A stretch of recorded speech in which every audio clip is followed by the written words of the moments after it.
Hello and welcome back to our YNAB countdown to Christmas. This is week 3, and this will be the week following Thanksgiving. Now, remember, our countdown does not count down all the way to Christmas. It counts down to December 20th, so that by the time the countdown is done, you are ready. You are done, okay?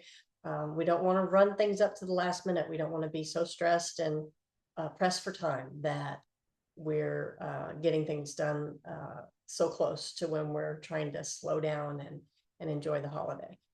So this week, I'm curious if you were able to take advantage of any Black Friday specials, if that's even on your radar.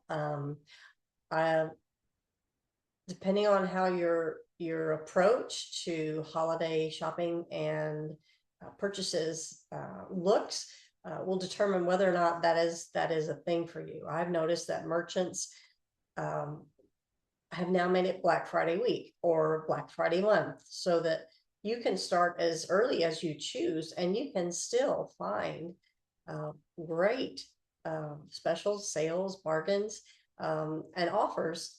It's just a matter of knowing what you need and keeping your eyes out for those more attractive offers prior to Christmas. The closer you get to Christmas, generally, those offers are not going to be there, because the merchants know that you need a purchase, and the closer it is to that deadline, the less motivated they are to offer those offers and specials and bargains. So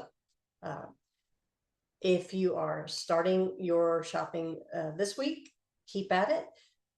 The goal is for the next 3 weeks that you're doing a little each day to get closer and closer to your goal of having your Christmas and holiday expenses tracked, and having all of those items completed.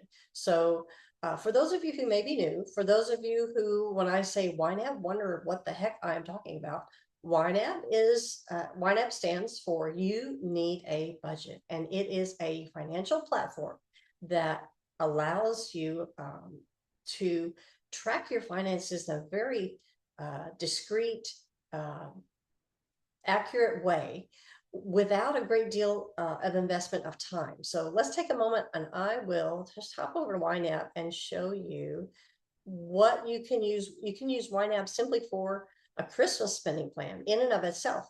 And let's take a look at what that will look like.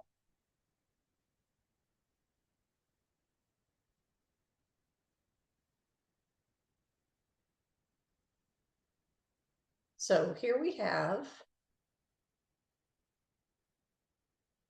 our Christmas expenses plan.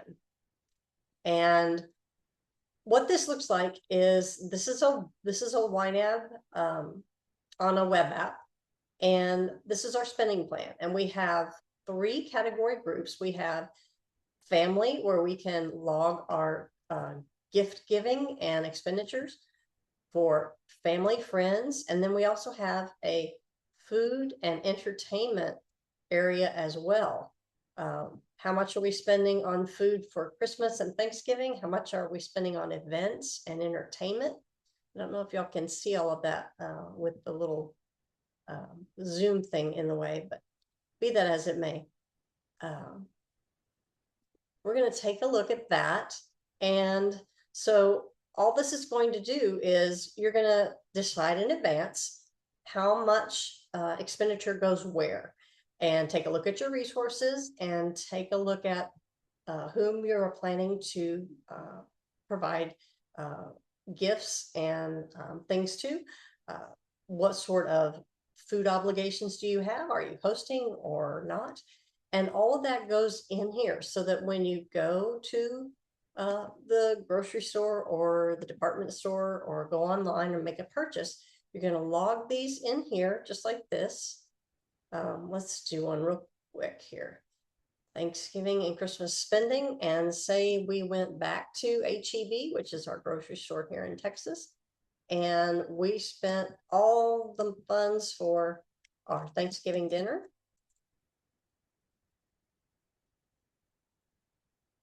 And that, let's say that came to $125.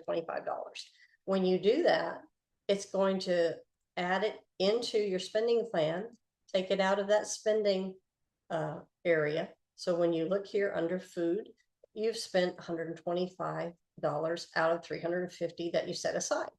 And so if you look at that expenditure, it says, hey, remember you went to HEB, you bought Thanksgiving dinner. So that's what that looks like. So that's for week 3.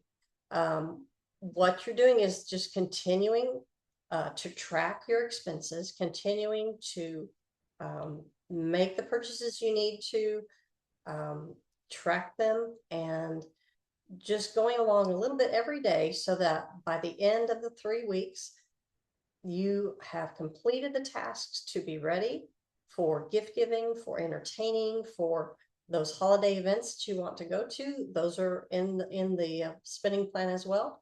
And by the end of the year, the goal is that you will have a concrete list of what exactly you spent for those holidays, so that come the next year, in this case would be 2026, you know how much you need to start in January to set aside for the next holiday season, so that it's not burdensome to you over the next year's holidays. You've got the money already set aside.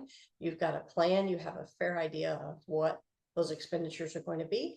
And that way you can have a peaceful, less stressed holiday, because you have a plan in place and you plan and set aside the resources for that plan. So make the most of week 3. Remember that if you have small children or school-age children at home that are going out of your home to school every day, that you've got just a little bit, maybe 2 to 3 weeks more where they're not at school, and keep that in mind as you do your planning. And in the meantime, please remember that resources track diligently, stretch further, and please take time each day to make a joyful noise to the Lord. See you soon.